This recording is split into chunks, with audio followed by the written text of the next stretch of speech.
Dan kembali kita berbincang tentang isu Gaza dan Palestin, dan saya yakin ramai yang walaupun dalam keadaan kita dalam menyambut Syawal tapi tak dapat memberikan tumpuan, ya, mungkin kerana faktor kita berdepan dengan COVID-19 yang semakin meningkat di Malaysia, dan juga yang paling merisaukan ialah situasi getir yang berlaku di Palestin, serangan demi serangan dan pelbagai lagi perkara yang sangat menakutkan berlaku, yang mana dalam paparan berita dapat saksikan di mana puak Yahudi telah pun menyerang di kediaman-kediaman penting, di kediaman yang dihuni oleh orang Islam.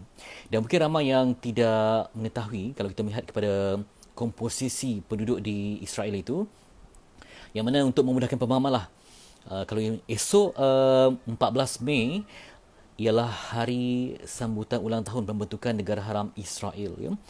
Esok adalah tarikh yang mereka raikan sebab membentuk negara di Palestin.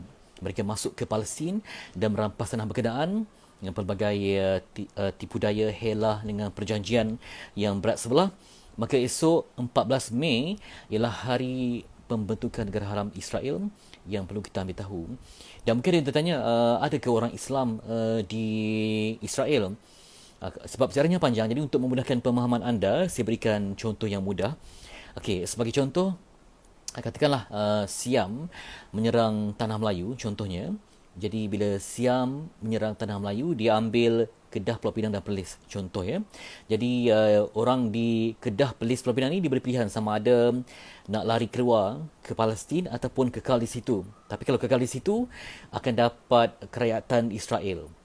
Jadi ramai yang berbelah bagilah, walaupun saudara mereka ada di, katakan di Perak, Selangor, tapi kekal di tempat mereka. Sebab kalau mereka keluar, seronoklah orang Israel sebab dia halau orang Palestin, tapi mereka kekal di situ dan memegang kerajaan Israel. Jadi lebih kurang 20% ataupun 1/5 orang negara haram Israel ialah orang Arab Islam, yang mereka ni samalah dapat hak seperti orang Israel ataupun Yahudi yang lain, ya.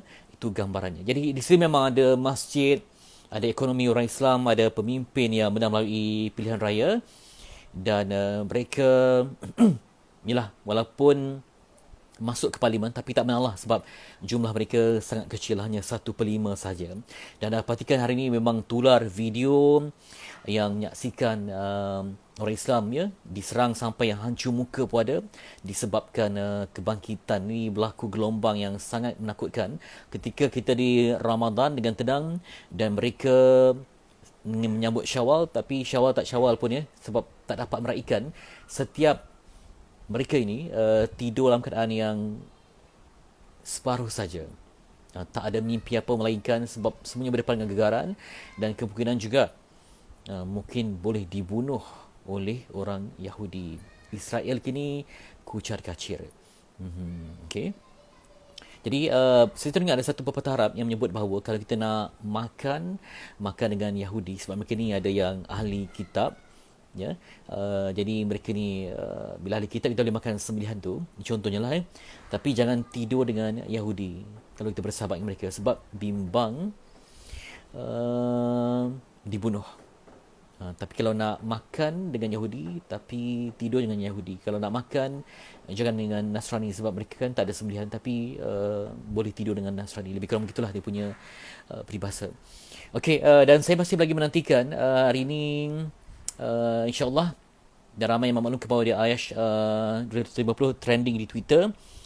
Kita masih menantikan Nadir Anuri, seorang rakyat Malaysia yang berada di Gaza. Dan sehingga kini pun peta Yahudi ataupun peta Palestin sangat berterabur disebabkan pembahagian itu, yang benar saya jelaskan bersama Ustaz Amin. Ada zon-zon dia, ya.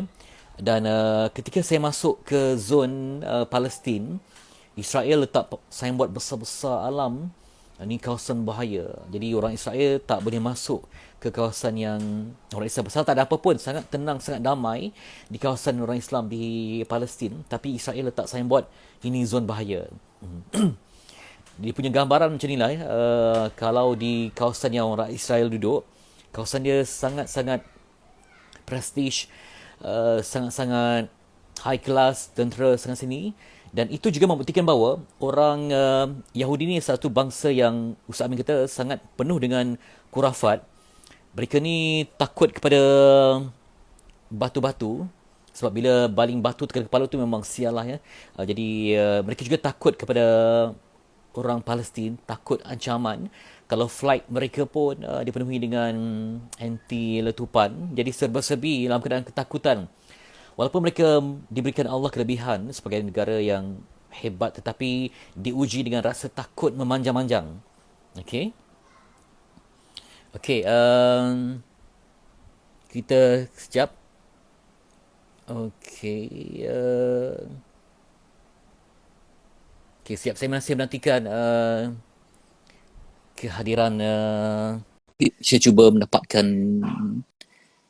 dalam proses, insyaAllah. Okey. Sekejap lagi mungkin masuk.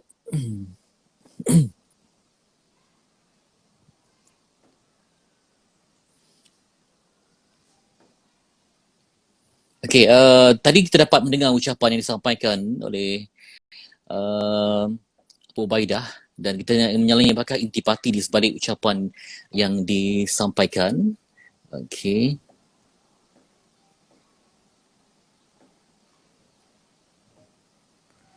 Okay, mungkin ada sikit, tak apa, kita akan cuba sekali lagi. Thank you from friends from Turkey, insyaAllah. Ramai yang support dalam ini, satu dunia Islam menyokong. Tak semestinya Islam itu ni, okay, sekejap. Okay, Nadir dah. Okay, sekejap. Okay, insyaAllah dapat. Okay. Sebab tadi saya dari tapi unable untuk tekan. Sekejap, insyaAllah sekali lagi boleh. Okay, bismillahirrahmanirrahim. Okay, yang lain jangan request dulu sebab kita nak beri tumpuan kepada Nadia sebab okay. Dugaan kita nak live ni. Okay, kejap. Okay, from Bosnia, Mr. Sakib Tolat. Assalamualaikum. Okay. Tak apa, kita ada masa yang panjang hari ini sebab kita pun betul-betul ingin memberikan tumpuan kepada isu di Gaza ini daripada kacamata orang Malaysia yang berada di situ. Okay, mungkin ada sikit technical. Memang dah request semua tapi saya tak boleh tekan approve. Okay. Okay, yang lain jangan tekan apa-apa ya. Jangan request sebab kita nak mengharapkan Nadia dapat berbincang sebab dia dapat menjiwai betul-betul berada di lokasi apakah situasi mereka yang tak dapat tidur, tak dapat lelap dan semuanya diuji dengan perkara yang sangat mencabar sebab ini bukan soal main-main, ini tentang hidup mati ya. Tentang hidup mati, tentang survival. Itulah dia sikit kenapa Nadir tak dapat join. Okey, sekejap. Okey, kita cuba sekali lagi. Bismillah. Okey.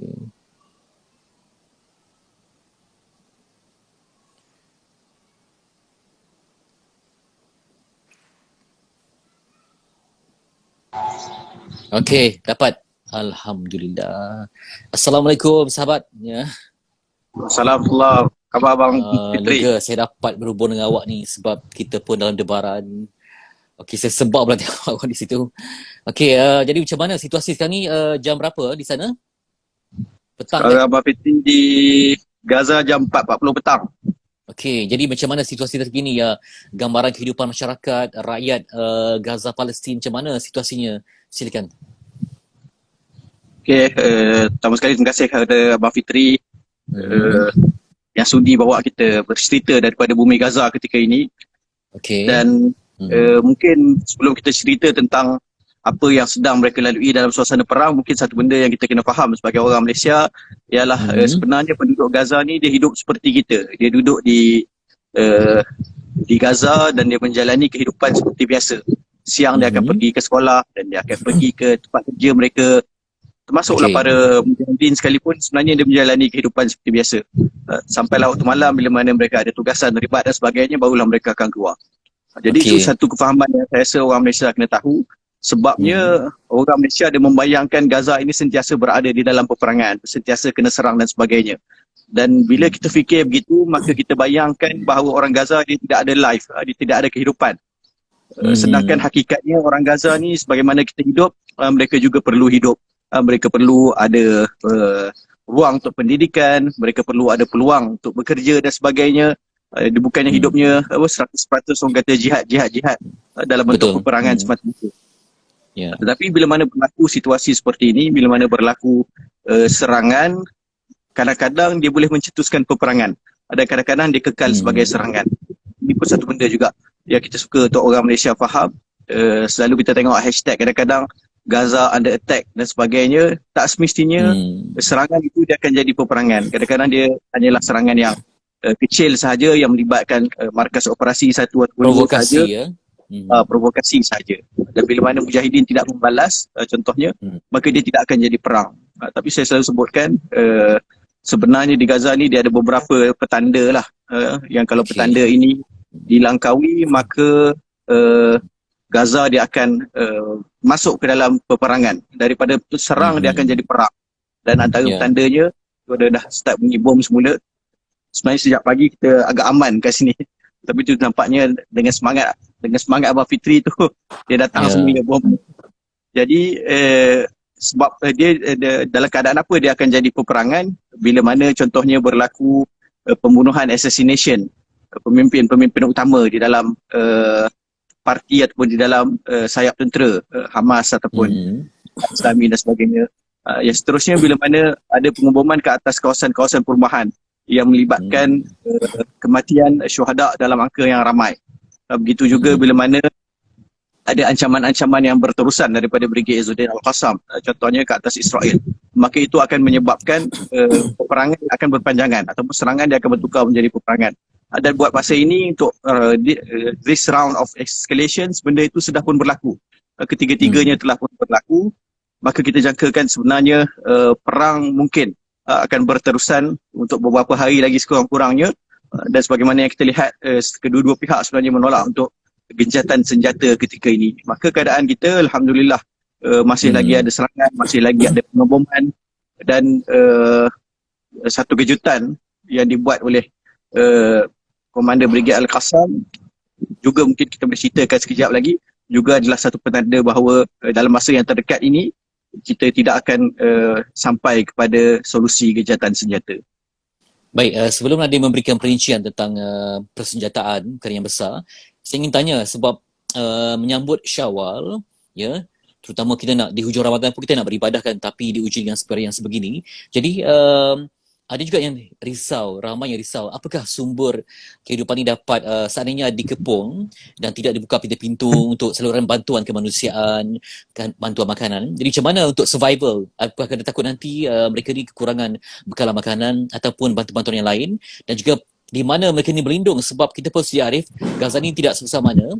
Sebab di tempat saya pun ada letupan ni, tapi hanya mercunnya tidak sama dengan apa yang dialami oleh Nadi dan rakan-rakan umat Islam yang seakidah di Gaza. Jadi macam mana situasi? Silakan. Ya.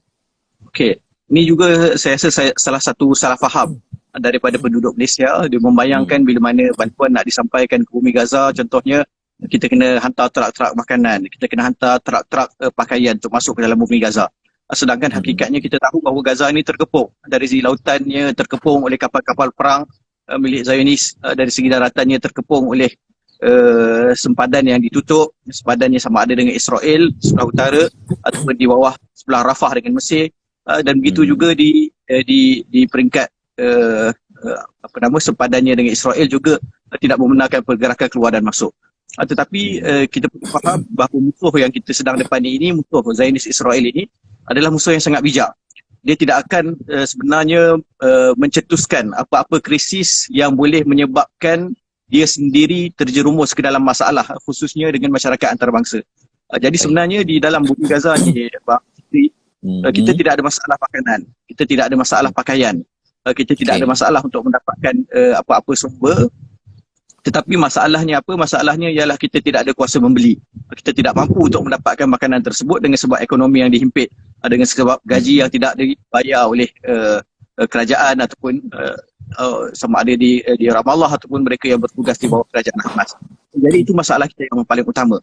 dan Zionis Israel dia membenarkan barang makanan, barang pakaian dan sebagainya masuk ke dalam bumi Gaza ni. Dia ada beberapa sebab. Yang pertama sekali kita sebutkan tadi, sebabnya ialah mereka tidak mahu isu tersebut fire back kepada mereka, sebab kalau ramai mati contohnya kebeluran dan sebagainya, maka akan jadi isu yang lain pula.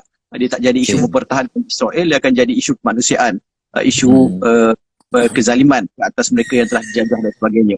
Yang kedua, sebenarnya Gaza ini walaupun komposisi penduduknya hanya 2 juta orang, sekitar 2 juta orang ketika itu, tetapi adalah market yang sangat besar untuk Israel. Barangan yang dihantar, makanan dan sebagainya, bila mana orang Gaza tidak ada pilihan, maka tidak boleh tidak mereka terpaksa menggunakan bahan yang dibenarkan masuk. Sebab itulah kalau kita tengok kadang-kadang video ke ataupun gambar dekat Gaza ini, kita tengok dia pakai barang-barang yang kita sebut di luar daripada Palestin, sepatutnya di boycott, macam HP ke, ataupun dia minum kok apa semua tu. Tapi itu sahaja sebenarnya pilihan yang ada di dalam bumi Gaza. Jadi boycott ni dia tak boleh dilaksanakan dalam Gaza. Sepatutnya mereka yang berada di luar boycott. Dan sebab yang ketiga ialah mereka Israel ini menjadikan Gaza sebagai salah satu sumber pendapatan yang sangat besar melalui teks. Dia akan hantar barang masuk dalam bumi Gaza, tapi dikenakan teks yang sangat tinggi yang menyebabkan barangan dalam bumi Gaza ini naik berpuluh-puluh kali ganda, dan kita terpaksa menggunakannya. Jadi 3 faktor ini menyebabkan sebenarnya tidak ada masalah untuk kita dapatkan makanan di dalam bumi Gaza. Cuma dalam tempoh yang panjang barulah kita akan berdebat. Kalau peperangan contohnya berlanjutan, maka akan ada krisis makanan. Ada krisis elektrik yang semakin teruk daripada keadaannya sebelum ini. Dan itulah bayangan. Baik, mungkin dapat kami betul-betul ingin mengetahui apakah perkara penting yang disampaikan oleh, kita lihat ramai di sini yang bertanya tentang tentera Palestin, ya. Ketua mereka begitu tenang dalam memberikan hujah, tetapi walaupun saya hanya membaca teks terjemahannya, terasa gerun di hati, rasa macam tak tahulah sebab semua ada kan. Jadi semua yang bimbang keselamatan mujahidin kita dan sebagainya, walaupun mereka ni, seingat saya sepanjang kita Ramadan setiap tahun, saya rasa ini yang paling bergelombang, yang paling bersemarak semangat peperangan perjuangan itu. Jadi kenapa tiba-tiba kali ini nampaknya sangat berbeza, Nadir, ya, dari segi gelombang di seantero dunia, nampaknya dari segi kehangatan sentimen itu berbezalah dengan sebelum ini. Pernah berlaku serangan ketika Ramadan, tidak sama dengan yang kali ini. Mungkin dapat diperincikan, Nadir. Saya rasa gelombang pada kali ini, Abang Fitri, yang berlaku sebabnya apa? Sebabnya dia tidak lahir daripada Gaza, tetapi puncanya ialah datang daripada Masjid Al-Aqsa, iaitu kota suci orang Islam, Baitul Maqdis, yang dipertahankan oleh seluruh orang Islam. Dan isunya bila mana berlaku serangan ke atas Masjid Al-Aqsa, maka penduduk di Masjid Al-Aqsa mereka menyeru kepada komander Brigade Izzuddin Al-Qassam, iaitu Muhammad Daif, dan kepada Brigade Izzuddin Al-Qassam itu sendiri untuk melakukan sesuatu, dan menyeru kepada penduduk Gaza dengan laungan di dalam demonstrasi mereka.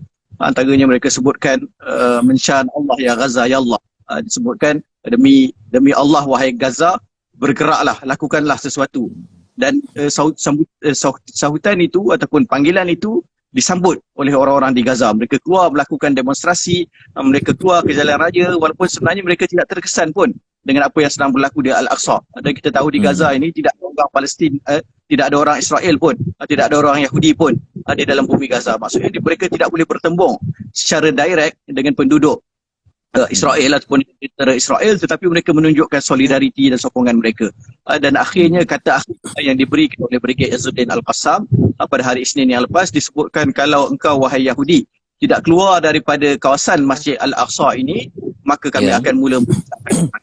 Tapi bila disebut itu, Zionis Israel ketakutan dan meninggalkan kawasan Masjid Al-Aqsa. Tetapi setelah mereka keluar pun daripada kawasan Masjid Al-Aqsa, Brigade Izzuddin Al-Qassam dia keluarkan kenyataan yang baru. Dia kata, minta maaflah, sudah terlambat tindakan yang kalian ambil dan kami akan meneruskan serangan. Jadi serangan itu dilepaskan daripada bumi Gaza, ada roket-roket yang kita lihat. Maka sebenarnya semangat itu bukan semata-mata semangat yang datang daripada Gaza yang terkepung, ataupun semangat yang datang daripada Gaza yang perlukan pembelaan, tetapi ia datang daripada semangat mempertahankan kota suci orang-orang Islam yang menyebabkan nampak lebih dan lebih kuat daripada perang-perang yang lain. Jadi sebab dia punya punca tu betul-betul sebab yalah, saya ada pengalaman ketika 10 terakhir di Al-Aqsa tu, yang mana hari lain mereka tak boleh masuk ya, kecuali pada malam 27 saja. Jadi saya pun ketika hari 27 tu, saya tengok pukul 6 pagi dah sampai ya. Subuh dah sampai pada ceruk mana Palestin dah datang. Macam kalau kita dah gambarkan memang ada festival besar lah di Al-Aqsa tu. Tak cukup ruang. Saya tengok saya nak bergerak pun tak dapat. Sampaikan ada waktunya saya rasa yang tinggal ruang kosongnya ketika atas lori je. Tempat lain memang penuh. Memang tak nampak orang langsung. Tiba-tiba bila saya berbincang, ada juga yang memang profesional daripada engineer dan sebagainya. Katanya, tak sempat saya berbincang, kita kena lari dah. Kenapa katanya? Dia punya permit sampai pukul 11 je. Kalau pukul 11 nanti dia takut dikena penjara. Jadi kehidupan mereka sangat ditekan kiri dan kanan. Sebab ya dengan undang-undang tak logik yang dikenakan oleh mereka terhadap daripada Israel ni. Baik, jadi macam mana pula dengan kebimbangan orang awam? Kita tengok ada yang syahid, ada anak kecil yang gugur. Ini perkara yang sangat membimbangkan. Bagi orang Gaza yang dah terbiasa dengan situasi ini, apa pelan kecemasan yang mereka ada? Kalau kita lihat, kalau di tempat-tempat lain, kalau ada gempa bumi, kita dah tahu apa evacuation plan-nya. Kalau macam peperangan ini, kalau di konteks Gaza ni, apa kesediaan penduduk? Nadir. Dia mungkin kesediaan penduduk di bumi Gaza ni bila mana berlaku peperangan ni ialah dia meningkatkan doa dia kepada Allah, bertawakal kepada Allah. Cumalah sebahagian daripada kawasan-kawasan perumahan yang contohnya diberi amaran ataupun maklum diduduki oleh komander-komander Presiden Al-Qassam, maka bangunan-bangunan ini akan ditinggalkan, akan dikosongkan dan mereka akan berpindah ke kawasan yang lain. Tetapi di bumi Gaza ini dia tidak ada seperti apa yang ada di bumi Zionis, iaitu bomb shelter, malajik tempat mereka menyorok bila mana berlaku serangan dan sebagainya, itu tidak ada di bumi Gaza. Dan kalau kita tengok apa yang disebut oleh radio tentera Israel, sekejap tadi disebutkan bahawa ketika ini 70% daripada penduduk Israel sedang menyorok di bawah di dalam bilik-bilik yang bilik-bilik kebal mereka, bilik-bilik yang tidak boleh ditembusi oleh roket kerana ketakutan. Tetapi pada masa yang sama kita melihat bagaimana penduduk di bumi Gaza ni, kita boleh walaupun ada pergerakan terhad, tetapi kita masih boleh keluar, kita boleh melihat keadaan yang ada. Dan kalau kita tengok video-video, gambar-gambar tempat berlakunya letupan, orang bergerak dan berjalan seolah-olah tidak ada apa-apa yang berlaku.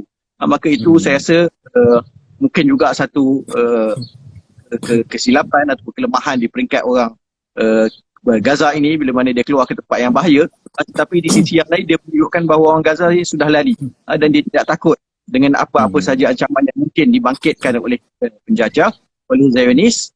Kebiasaan itu menyebabkan mereka boleh terus bersabar. Dan kita tengok sebahagian daripada orang yang kehilangan ahli keluarga contohnya, ditanya oleh wartawan, adakah kau sedih bahawa ahli keluarga engkau telah hilang dan sebagainya, maka mereka menjawab, kehilangan anak-anak aku ini, kehilangan adik-beradik aku ini adalah untuk mempertahankan Al-Aqsa, dan selagi mana ada ahli keluarga aku yang boleh dikorbankan, maka aku akan terus mengorbankan mereka dan mengorbankan diri aku sendiri. Kehebatan pemikiran mereka tidak sama ya.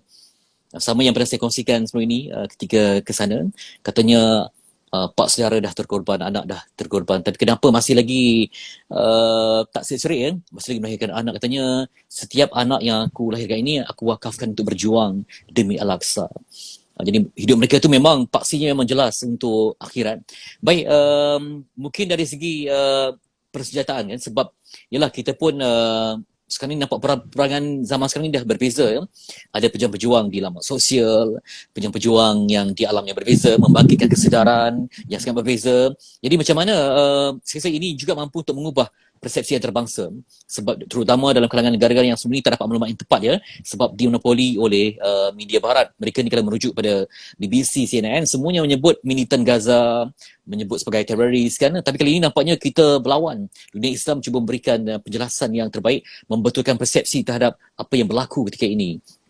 Nadir ya.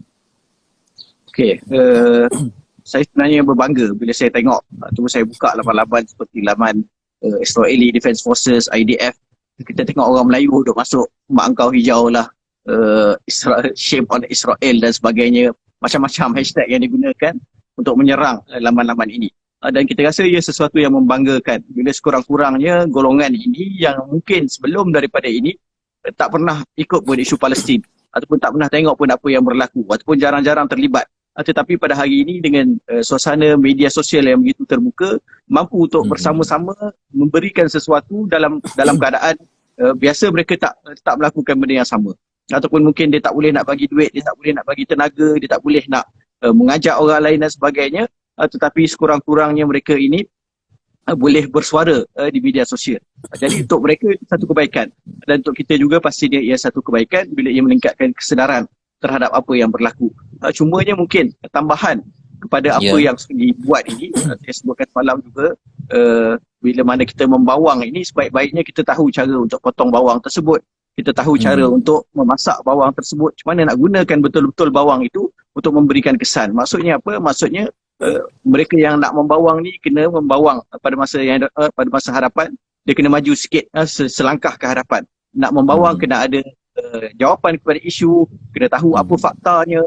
Sebab, ilmu, dengan ilmu kita membawang, barulah kita boleh memberikan kesan yang sebenar kepada mereka yang nak dibawang itu. Contoh. Itu dia, kita kena menambahkan pembacaan, menguasai ilmu, meningkatkan tahap intelektualiti, daya fikir, supaya nanti kita nampak Muslim yang hebat, ya barulah dinamakan sebagai Hujatul Islam. Kalau bawang kosong je memanglah, tu mungkin untuk, tu bolehlah, tapi pada masa hadapan nak melonjakkan lagi taraf pemikiran kita sebagai Hujatul Islam itu. Baik, dari saya nak membaca komen daripada banyak sangat komen yang saya terima. Okey, ini daripada seorang pengirim, dia katanya, salam Fitri, boleh tolong tanyakan saya RM2 dan doa, apalagi kita boleh sumbangkan untuk membantu saudara kita di Palestin. Minggu ni asyik terkenang nasib saudara kita di sana, dan ada pula pemimpin pejuang Al-Qassam Syahid, sedih dan marah, perasaan macam berbau, terasa macam tak dapat buat apa-apa, rasa helpless. Jadi sebagai membangkitkan motivasi, memujuk hati yang sedang marah ini sebabkan apa yang berlaku, terdengar tangisan wanita, tangisan anak kecil. Jadi menjawab kepada isu ini, mereka rasa, sebab ramai sangat yang DM saya, Narid, nak pergi berjihad, ada ruang tak? Saya rasa kamu sedang perlu berjihad dulu dengan menambahkan ilmu di Malaysia ini sebelum terpilih ke sana. Jadi apa yang perlu kita lakukan, dah bagi duit, dah bagi doa, tapi rasa belum tak puas lagi. Jadi anda ni memang mewakili kami, Nadir, daripada Seantero, saya rasa Melayu dan dunia Nusantara ini, anda dihantar pada ada sebabnya Allah mengirimkan anda untuk berada di bumi Gaza. Silakan. Okey, kepada sahabat-sahabat yang bertanya apa lagi yang nak dilakukan, doa dah doa, sumbangan dah bagi, dah maklumkan semua berita, semua perkembangan kepada ahli keluarga, kepada sanak saudara, rakan-rakan sekerja, dah tak tahu dah nak buat apa. Cadangan saya pergi ke kedai buku yang terdekat, cari satu tajuk berkenaan dengan Palestin dan khatamkan buku tersebut. Kerana umat bila mana berilmu adalah lebih menakutkan daripada umat yang tidak berilmu. Dan umat yang mampu untuk berjuang dengan mereka tahu apa yang mereka perjuangkan adalah lebih baik daripada orang yang datang untuk memberikan sumbangan ataupun orang yang bercakap tanpa mereka tahu apa yang mereka cakapkan. Jadi kalau tak dapat nak baca tak dapat nak pergi ke kedai buku dengan sekatan yang ada dan sebagainya pun, bukalah, cari di Facebook, cari di laman sosial, buku-buku PDF di laman web dan sebagainya, ataupun kalau duduk di laman Instagram Abang Fitri saja pun saya rasa dah boleh tulis 2-3 buah buku dah hasil daripada kajian yang dibuat, bahan yang ada dalam tu. InsyaAllah saya baca pun tak semua benda yang ditulis saya tahu. Jadi kalian sebenarnya boleh buat banyak benda. Dan sekurang-kurangnya bila kita komen nanti di masa akan datang, ataupun kita duduk bersama-sama dengan keluarga kita disebut adalah apa, kita disebutkan bahawa orang Zionis Israel sebenarnya sedang mempertahankan negara mereka, ada mereka sebenarnya ada hak ke atas negara Israel dan sebagainya, kita boleh lawan dengan hujah. Kita sebutkan orang Israel ini rupanya dia duduk di bumi Palestin ini 2000 tahun yang lepas sebelum diambil alih oleh Rom. Tapi kita sebutkan kepada mereka sebegitu contohnya, kita tanya kepada mereka, adakah kalian kalau orang datang kepada rumah kita, dia kata aku punya rumah ni 2000 tahun yang lepas, masih dia bagi kunci kepada aku, adakah kita akan setuju atau tidak?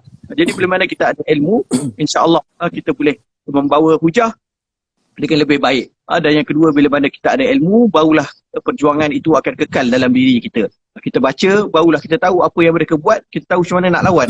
Kita tahu apa sejarah mereka, kita tak ulangi sejarah yang sama. Tetapi bila mana kita berjuang atas dasar semangat, atas dasar musim ini, ada peperangan, baru kita sibuk nak tahu apa yang sedang berlaku, maka semangat itu akan hilang.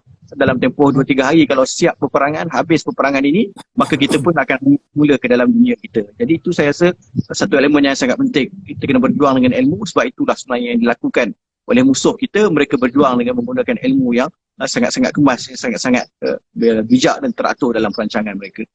Itu dia. Sebab ada juga yang DM saya katanya kalau boleh tak nak Palestin menang sebab takut kiamat. Astaghfirullahalazim, macam-macam lah orang pemikiran zaman sekarang kan. Okey, baik, pada wajah Nadir nampak sangat letih. Jadi saya cek semangat kuat, tapi bagaimanakah kehidupan anda secara peribadi? Mungkin ramai sangat yang bertanya, Abang Nadir muka letih, muka penat. Tapi penat-penat pun penat yang kerana Allah insyaAllah akan bantu. Namun macam mana anda menjadualkan harian anda, Nadir, supaya keselamatan diletakkan pada tahap yang tertinggi? Ya. Okay, sebenarnya saya adalah pelajar di Universiti Islam Gaza. Saya sedang siapkan degree yang kedua di dalam bidang syariah. Ijazah saya yang pertama dalam bidang sains marin di Universiti Malaysia Sabah. Jadi pada masa yang sama saya mengurus pengajian di universiti. Saya juga mengurus NGO Persatuan Cinta Gaza Malaysia sebagai CEO. Ada kita juga di sini ada staff kita seramai 11 orang. Sebahagiannya di bahagian kemanusiaan, sebahagiannya mengurus pusat inisiatif strategik kita yang kita gunakan untuk buat kajian berkenaan dengan isu yang ada, dan sebahagiannya yang lain bertugas di pusat Malaysia, pusat budaya Malaysia kita yang berada di bumi Palestin, dan kita juga ada Malaysian Business Incubator sebagai pusat pemberkasaan ekonomi yang akan digunakan untuk memberikan modal kepada para pemuda Palestin yang nak bekerja dan sebagainya. Jadi selain daripada itu, kita menguruskan keluarga lah, sebagaimana yang mungkin Abang Fitri dan rakan-rakan yang lain sebahagian mungkin tahu, saya berkahwin dengan wanita Palestin pada tahun 2016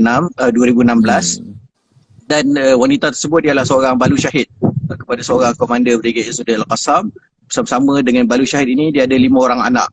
Jadi alhamdulillah saya kahwin terus-terus ada 5 orang anak, dan ada 2 orang anak sendiri, anak Melayu yang dilahirkan di bumi Palestin. Jadi ada 7 orang anak juga mengambil masa untuk diuruskan. Jadi di antara kerja, di antara pengajian, di antara keluarga itu memang penuhlah juga jadualnya. Subhanallah, saya sebab. Okey, mungkin ini dari segi pandangan dan perspektif Nadir, sebab ramai juga yang bertanya tentang bagaimana pula dengan kewujudan Turki dalam hal ini.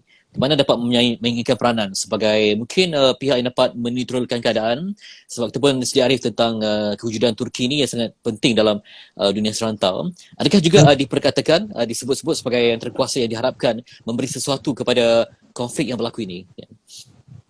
Okey, Turki ketika ini adalah antara negara yang paling kuat bersuara menentang apa yang berlaku, dan pentingnya suara mereka ialah ia memberi galakan kepada negara-negara Islam juga untuk bergerak dan melakukan sesuatu. Tetapi kita perlu faham, orang Malaysia ni dia kata, oh ni Turki sebab apa tak pergi hantar tentera, Malaysia sebab apa tak pergi hantar tentera. Tapi dia sebenarnya dunia politik antarabangsa ni dia tak semudah itu sebenarnya. Turki dia tak boleh semena-mena bila mana dia nak hantar, dia hantar tentera, ataupun Malaysia kalau nak membantah dia hantar tentera dan sebagainya. Tetapi perancangan itu memerlukan masa yang panjang satu, dan dia memerlukan tindakan bersama. Sebabnya kita tak boleh tidak nak menafikan bahawa Israel pada hari ini adalah kuasa yang sangat berkesan, kuasa yang sangat kuat. Lobby-lobby mereka di Amerika, lobby mereka di Britain, di EU dan sebagainya. Kita tak boleh setakat ini nak tangani, dan pada masa yang sama kita tak boleh semena-mena nak mengatasi mereka. Jadi kalau kita hari ini kononnya nak pergi hantar tentera daripada Malaysia contohnya, kumpulkan anak muda yang rela untuk mati syahid tiba-tiba nak hantar ke Palestin, jadi dalam masa yang sangat singkat akan terjadi peperangan yang sangat besar, dan dalam peperangan tersebut kita tahu kita akan kalah. Jadi tuan-tuan dan puan-puan, sebenarnya banyak cara yang masing-masing di peringkat masing-masing boleh bantu, dan Turki sebenarnya melakukan apa yang mereka mampu di peringkat mereka, cuba untuk menggerakkan kuasa-kuasa dunia untuk bersuara dan melakukan sesuatu. Dan saya yakin selain daripada apa yang mereka lakukan secara terbuka, ada usaha yang mereka lakukan secara tertutup juga untuk memastikan krisis dapat dihentikan dan memastikan isu ini dapat diselesaikan. Dan Turki ini bersama-sama dengan beberapa negara yang lain adalah antara negara yang beranilah untuk menunjukkan komitmen mereka terhadap isu Palestin, dan saya boleh sebut lebih berani daripada Malaysia sebenarnya. Bila mana contohnya berlaku normalisasi, UAE buat normalisasi bersama dengan Israel, kita di Malaysia kita sebut kita tidak akan buat normalisasi dan kita tak akan masuk campur urusan negara lain. Tetapi Turki dia buat apa? Dia halau keluar duta UAE yang berada di Turki. Jadi tuan-tuan dan puan-puan, masing-masing ada peranan masing-masing, dan kita kena buat sesuatu, tak boleh mengharapkan orang lain buat. Dan kita kena yakin bahawa setiap orang ni dia dengan tindakan mereka masing-masing sebenarnya boleh mengubah sedikit demi sedikit situasi ini dan membolehkan Allah di Palestin kelak. Okey, itulah. Saya rasa kalau bab berbincang tentang isu-isu diplomatik ni perlukan zon ruang yang lain. Tapi sebabkan kita ni Syawal, saya pun nak pergi juga kepada tanya juga tentang isu-isu tentang prasarana. Seandainya berlaku perkara yang tak diingini, letupan dari segi perubatan, kemampuan hospital ataupun prasarana perubatan di Gaza bagaimana, Nadir? Ya. Okay, keadaan sektor kesihatan ataupun perubatan di bumi Gaza ni memang sangat-sangat teruk, dan kita diuji dengan COVID-19 sebelum daripada ini pun telah menguji sektor kesihatan, telah menghabiskan banyak resources yang sepatutnya boleh disimpan untuk emergency seperti ini. Jadi ketika ini mungkin dengan sekitar 80 orang syuhada yang ada ini, keadaan masih lagi boleh dikawal, ataupun ratusan orang yang cedera masih lagi boleh dikawal, dan hospital masih lagi boleh menampung. Tetapi kalau terjadinya serangan darat sebagaimana yang terjadi pada tahun 2014 dan kira Zionis Israel masuk dan menghentam kawasan-kawasan perumahan dengan terbuka dan secara rambang, maka ketika itu kita akan berhadapan dengan masalah yang besar. Sebabnya kita tengok pada perang 2014, kita bayangkan macam mana hospital-hospital mereka yang cedera tak cukup katil untuk letak dalam hospital, terpaksa diletakkan di luar, di taman-taman hospital, terpaksa diletakkan di atas rumput, katil-katil dan tilam untuk merawat pesakit yang ada di sana.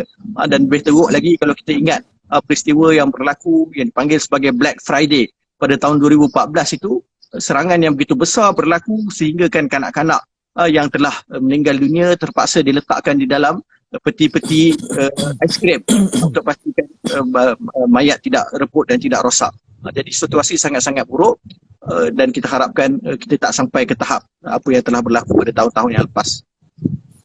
Okey, tadi ramai tanya bunyi apa sebenarnya dekat kawasan perumahan saya ni, ada budak-budak main mercun sebenarnya. InsyaAllah bukan letupan di tempat Nadir. Baik, itulah dia, kita dah 40 minit live tapi saya pun tak puas lagi nak bertanya. Jadi itulah dia, kalau dapat hari ini, untuk setakat hari ini, apa yang betul-betul Nadir ingin beri pesan kepada semua yang menonton, lebih kurang hampir 9,000 yang menyaksikan secara live pada malam ini. Sebab itulah saya sebelum ini pun memang kalau boleh lah, sebab sebenarnya sejujurnya memang ada orang Malaysia yang pro-Israel. Saya pun baru je bergaduh dengan diorang masing-masing berhujah. Tapi itulah, itu mungkin mereka punya pemikiran. Tapi sekarang ni yang ada pada hari ini, terutama yang 9,000 ni, anda adalah duta yang dilantik untuk sebarluaskan tentang ilmu yang sebenarnya, tahap kepentingan Al-Aqsa itu kenapa perlu dipertahankan, dan juga apa situasi yang berlaku, dan juga meningkatkan keilmuan daripada kita serang orang dengan perkara kerap marut kepada benda yang ilmiah, yang padu, yang solid, yang dapat membuktikan bahawa kita ni berilmu, Islam yang dihormati. Okey, mungkin Nadir nak menyambung perbincangan sebab saya ni banyak nak tanya, tapi disebabkan mungkin ada benda penting yang perlu Nadir sampaikan dulu. Okey, silakan. Okey, saya rasa benda penting yang saya perlu sampaikan kepada kalian ialah perjuangan Palestin ni sebenarnya adalah perjuangan milik semua. Dia bukan semata-mata perjuangan orang-orang Palestin, bukan semata-mata perjuangan orang-orang Arab, tetapi ia adalah perjuangan untuk orang Islam, perjuangan akidah. Sebabnya ia disebutkan dalam banyak ayat Quran, dalam banyak hadis, dan saya rasa satu ayat yang menarik yang selalu dibaca tentang isu Palestin ini, ayat pertama daripada surah Al-Isra yang kita masing-masing tahu, a'udzubillahi minasyaitonirrajim, subhanallazi asra bi'abdihi lailan minal masjidil haram ilal masjidil aqsa alladzi barakna haulah.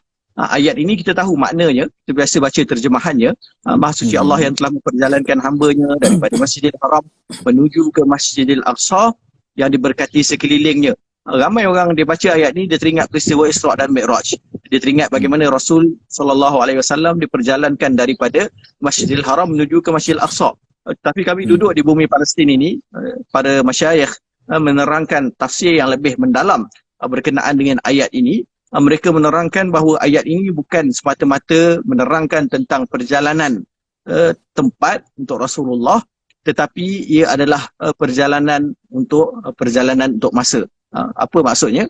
Maksudnya ia bukan semata-mata perjalanan Rasulullah daripada Baitul Haram ke Baitul Maqdis, tetapi ia adalah sebenarnya masa bermulanya kegemilangan dan kemuncak agama Islam, dan tempat ia berakhir, ataupun tempat ia perlu diperkasakan untuk kembali semula gemilang.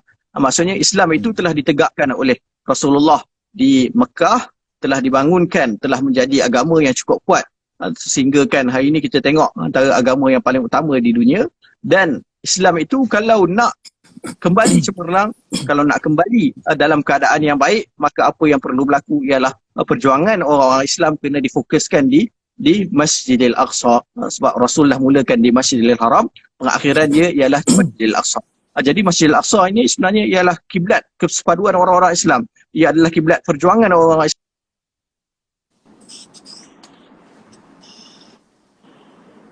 Okey, Masya Allah. terputus pula tadi. Tadi saya nak menjemput Fakrul tadi untuk berkongsi juga doa, tapi sekejap lagi Tadi terputus dengan Nadia. Nadia dapat masuk balik. Sekejap lagi Ustaz sembang untuk baca doa boleh? Baik-baik insyaAllah. Okey. Yang juga mengikuti kami, okey. Minta maaf atas sikit kesilapan. Okey. Tiba-tiba terputus. Okey. Nanti kita kembali bersama dengan Nadir kejap lagi. Okey. Cantik tadi dah terputus sikit. Minta maaf. Okey, tadi sikit yang gua sikit tadi. Baik, mungkin Fakrul tadi ikuti daripada awal. Mungkin Fakrul juga ada benda yang nak ditanya kepada Nadir, sebab melihat kepada perjalanan dia sehingga berada di Gaza itu perkara yang sangat-sangat mengagumkan. Bagi saya itu pun dah satu jihad menyelamatkan anak-anak Gaza mendapat ilmu yang terbaik. Jadi saya rasa kita ni dengan daripada kita bazir duit beli mercun benda yang berfaedah kan, kita OTD setiap hari kemudian pakai buang tu, ada sahabat-sahabat kita di Gaza, di Palestin yang sangat memerlukan kepada wang bantuan. Fakrul mungkin nak tanyakan sesuatu, Fakrul, silakan. Baik, sahabat kita Nadir, apa khabar, sihat? Alhamdulillah sihat. InsyaAllah, tabarakallah. Baik, situasi semua mungkin kita kata apa, sekarang ni ramai yang dalam sosial media kan, orang mencari maklumat-maklumat ataupun orang suka nak repost dan sebagainya. Kadang-kadang semangat tu bagus, tetapi dia tersalah maklumat yang ini dan sebagainya kan. Takut tersalah maklumat ni pun bahaya juga. Betul. Untuk kita lah ni, saya letakkan diri saya sebagai orang awam yang berada dalam social media, yang kita kata jabatan netizen lah, yang ingin berkongsi cepat dan maklumat tu tepat. So kita nak dapatkan maklumat ni daripada mana? Sebab kita takut kadang-kadang tersalah pilih dan tersalah kongsi. Jadi mungkin Saudara Nadir boleh bagi tahu kita supaya kita awam biasa boleh share juga isu ni, dan kita jadikan sebagai orang lain pun dapat belajar sama-sama. Okey, tapi insyaAllah nanti akan jawab. Tapi tadi kita kena sambung sikit apa yang tadi sambungan daripada penjelasan tadi, huraian tadi. Kita jawab dulu soalan Fakrul, nanti kita sambung penjelasan yang terganggu tadi. Silakan Nadir. Saya rasa kelompok yang paling dekat pada isu Palestin di bumi Malaysia ini ialah NGO kita. NGO kita yang berjuang untuk isu Palestin. Sebabnya mereka setiap hari mengikuti perkembangan, dan pada masa yang sama mereka ada hubungan yang langsung dengan mereka yang berada di sini. Dan pastinya NGO ini mendapatkan maklumat daripada sumber yang sahih dan juga maklumat daripada sumber yang tidak berkepentingan. Itu juga sangat-sangat penting. Dan bila kita ikut laman-laman NGO ini yang selalu updated, kita ada dari kami Cinta Gaza Malaysia, kita ada laman Telegram kita ada sahabat-sahabat daripada NGO lain seperti GPM, Global Peace Mission. Sahabat-sahabat ini kalau kita ikut dan kita buat follow first sebagainya, satu, kita boleh dapat maklumat yang betul. Yang kedua, bila mana berlaku apa-apa isu ataupun bila mana kita tenggelam dengan isu dan kehidupan kita masing-masing, kadang-kadang maklumat tersebut akan lalu di laman kita. Maka kita akan tersedar semula bahawa sebenarnya ada umat yang sedang memerlukan kepada kita. Itu kepentingan kita ikut laman-laman ini, dan sebenarnya banyak laman-laman berita yang lain yang kita boleh ikut untuk dapatkan maklumat yang baik berkenaan dengan bumi Palestin. Kalau saya biasa ikut Al Jazeera, saya biasa ikut Middle East Monitor, saya biasa ikut juga kadang-kadang ada juga laman Yahudi sebenarnya yang kita boleh dapat maklumat yang lebih bermakna daripada yang dikongsikan oleh kita panggil channel-channel yang lain. Contohnya Yahudi ataupun Israel, dia ada laman Haaretz, dia ada laman Ynet. Jadi kalau kita baca, sebenarnya dengan ilmu kita boleh tapis benda itu betul ataupun tidak, benda itu propaganda ataupun tidak. Tetapi banyak sebenarnya maklumat berkenaan dengan Israel yang kita boleh dapat daripada laman-laman tersebut. Dan pada masa yang sama, kita kena faham juga serba sedikit situasi yang ada di bumi Palestin, supaya kita mendapatkan maklumat yang datang dan kita tahu maklumat itu tidak berkepentingan. Sebab duka citanya ada beberapa tahun yang lepas ada seorang pemimpin kerajaan pemimpin kerajaan Palestin yang berada di Malaysia ini, dia menyebutkan bahawa sumbangan NGO Malaysia contohnya tidak sampai ke bumi Al-Aqsa, langsung tidak sampai. Maka kita yang tahu tentang isu Palestin, kita boleh menjawab isu tersebut dan kita boleh mendapatkan sumber kedua, ketiga, keempat, supaya kita dapat meyakinkan diri kita dan meyakinkan orang lain bahawa sumbangan sebenarnya sampai, tetapi tidak sampai dengan kaedah yang dikehendaki oleh orang tersebut, tidak sampai melalui dia ataupun tidak sampai kepada orang yang dia nak. Jadi itu benda-benda yang penting lah, mendapatkan sumber yang sahih melalui orang yang sentiasa ada hubungan. Dan pada masa yang sama, bila kita dapat maklumat tersebut, kita kena tahu bahawa ia datang daripada orang yang tidak berkepentingan. Okey, baik. Tadi kita ada hutang sikit tadi. Sambungan daripada penjelasan tentang Isra' tadi. Ini adalah ilmu. Semoga malam Jumaat yang berkah ini Allah angkat doa kita umat Islam di seantero dunia, memudahkan segala urusan pejuang-pejuang kita di bumi Palestin. Walaupun saya masih lagi berdepan dengan ancaman beracun di luar. Baik, sikit mungkin dapat Nadir sambung ilmu kita tadi. Okey, jadi kita sebut berkenaan dengan ayat subhanallazi asra bi 'abdihi lailan minal masjidil haram ila al-masjidil aqsa alladzi barakna haulah. Para masyayikh di sini diterjemahkan dan tafsirkan ayat tersebut bahawa Islam itu bermula dengan gemilang, bermula dengan dipasak, bermula dengan kebangkitan di Al-Haram, iaitu di Mekah. Dan kalau ia nak diangkat semula dan menjadi gemilang dan cemerlang semula, maka ia kena bermula di Al-Aqsa. Dia kena bermula di kawasan Baitul Maqdis ini. Jadi sebenarnya perjuangan kita untuk Al-Aqsa ini bukan semata-mata perjuangan nak membebaskan bumi Palestin, tetapi ia adalah perjuangan untuk menaikkan semula syiar dan agama Islam. Dan kita tahu bila mana kemenangan Islam itu kembali, maka sebenarnya akhirat itu macam yang disebutkan oleh kawan-kawan Abu Fitri yang respon komen di laman Instagramnya, maksudnya tanda kiamat telah hampir. Jadi kita ni, kalau kita yang berada bersama-sama dengan perjuangan, kita takut dengan kiamat ni sebab apa? Kita takut dengan kiamat ni bila mana kita jadi kelompok yang lalai, kelompok yang tidak berada bersama-sama di dalam perjuangan. Dan mungkin untuk noktah terakhir untuk apa yang saya sebutkan ini, baru sekejap tadi seorang ulama daripada bumi Gaza ini, dia ceritakan tentang mimpinya yang dia lihat beberapa hari setelah bermulanya serangan ke atas Masjidil Aqsa. Dan mimpi ini disebutkan dia berjumpa dengan Rasulullah sallallahu alaihi wasallam. Dan kita tahu orang-orang soleh ni bila mana dia berjumpa dengan Rasulullah, maka ia bukannya penipuan, memang betul-betul dia jumpa dengan Rasulullah, bukannya Rasulullah yang bukannya syaitan yang datang dalam bentuk Rasulullah dan sebagainya. Jumpa dengan Rasulullah sallallahu alaihi wasallam dan dia diminta oleh Rasulullah untuk bawakan kepadanya air untuk Rasulullah minum. Maka dia pergi kepada Rasulullah dan dia bawa air tersebut kepada Rasulullah sallallahu alaihi wasallam. Disebutkan kepada Rasulullah, inilah air yang Rasulullah minta.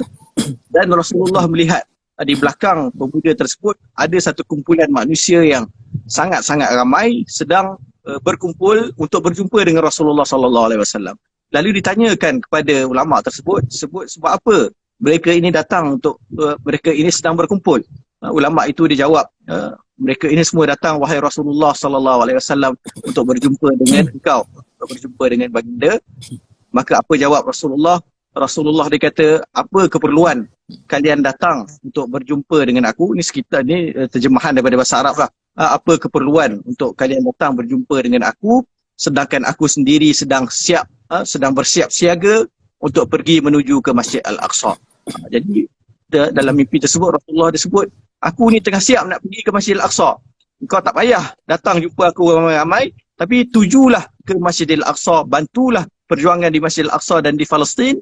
Kita akan berjumpa bersama-sama di dalam Jaish Muhammad. Selalu kita sebut Jaish Muhammad saufa ya'ud, insya-Allah kita akan beraksi bersama-sama dengan tentera ini. Masya-Allah. Itu dia. Fakrul pernah sampai ke Palestin? Palestin belum. Belum. InsyaAllah tahun depan kita pergi kan, kita kumpulkan. Amin. Okey. Baik, ramai yang tanya juga tentang bidang pengajian Nadir ya. Memfokus majornya dalam bidang? Saya habis ijazah yang pertama dalam bidang sains marin di Universiti Malaysia Sabah. Kemudian saya ke Syria untuk sambung dalam bidang syariah, duduk selama 1 tahun setengah dalam suasana perang juga sebenarnya di Syria. Dan selepas itu pulang ke Malaysia, duduk sekitar 3 bulan di Malaysia sebelum menyambung pengajian di Universiti Islam Gaza dalam bidang syariah. Jadi second degree sekarang ni dalam bidang syariah lah.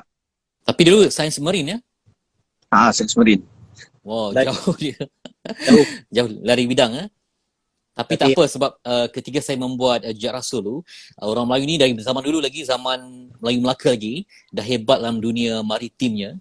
Kerana dunia maritim inilah pendakwah datang ke tanah Melayu membawa Islam. Kalau kita tak hebat, orang Melayu ni dia raja berkelana dulu, rentasi pelbagai lautan. Jadi sampai orang Arab semua tahu tentang orang Melayu ke. Sebab itulah mereka datang ke tanah Melayu, ke Kedah, ke Pahang untuk sebarkan dakwah Islam.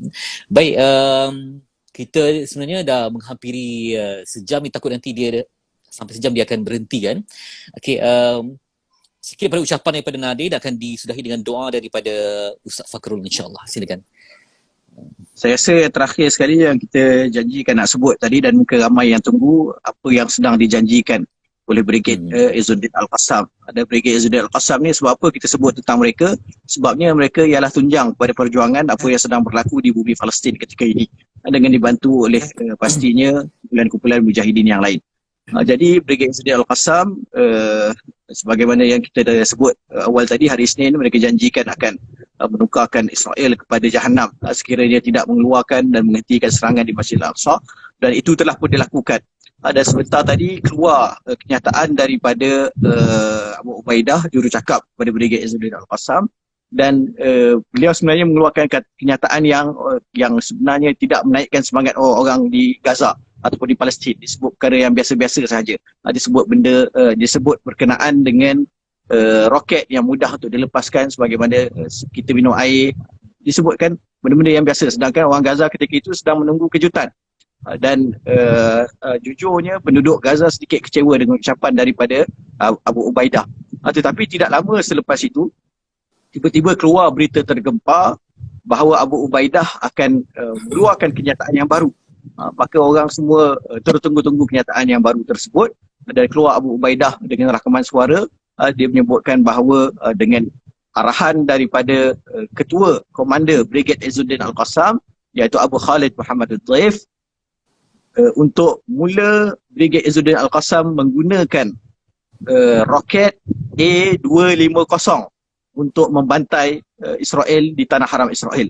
Dan A250 ini datang daripada nama Ayyash, iaitu Muhandis Al-Qassam, Engineer Al-Qassam Yahya Ayyash, dan jarak ia boleh sampai ialah sejauh 250 km.